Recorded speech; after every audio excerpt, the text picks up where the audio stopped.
talk about a sort of European isolationism, which obviously is not the theme of your book, but I'd like to explore that a little bit because the reality is, frankly, I mean, Europeans also have their isolationist tendencies. I think it's fair to say that US isolationism was inspired by the British tradition and geography of isolation, splendid isolation in the 19th century, as we know. And I guess that is coming back in some way because, with Brexit, there is a sort of splendid or not so splendid, depending on how you look at Brexit. But there is a sort of isolation, at least from the continent.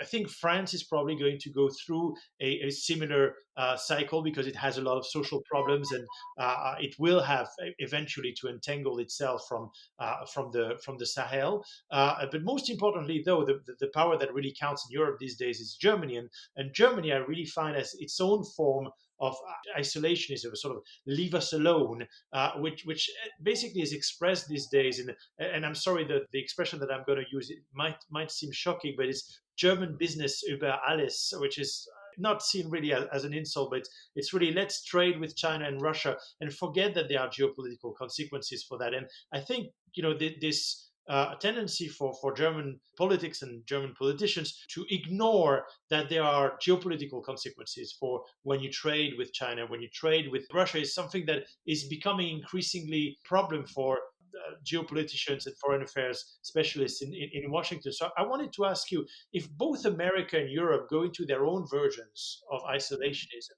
is there space still for transatlantic relations? It's a very interesting subject, Thibault, and I also worry about it. And I would agree with you that embedded in Brexit is an isolationist impulse. The Leave campaign talked about global Britain, and we are freeing ourselves to go out in the world. I don't see it that way. I think that was overheated rhetoric. And I do think that we need to make sure that the UK stays engaged because it has historically been a key player in transatlantic cooperation and the projection of military power. I think it's a good sign that the Johnson government has announced a major increase in defense spending, but we do need to make sure that the UK stays lashed up to Europe as a security actor, because the UK acting on its own doesn't cut the kind of figure that it needs to be in a world of large economies of scale. On the French, the French in some ways have emerged as America's best military partner for now. In Africa, quite active, in the counter-ISIL coalition, quite active. And I don't, you mentioned in your question that you think that could dissipate over time. I don't know. You know your country much better than I do, but it seems to me that Macron, at least for now, continues to have this sense of French foreign policy that is somewhat Gaullist, but he's lifting it up to the European level, not just the French level. And as you put it, not everybody's comfortable with that, the Germans in particular. And I think you are right to point out that Germany is the wild card.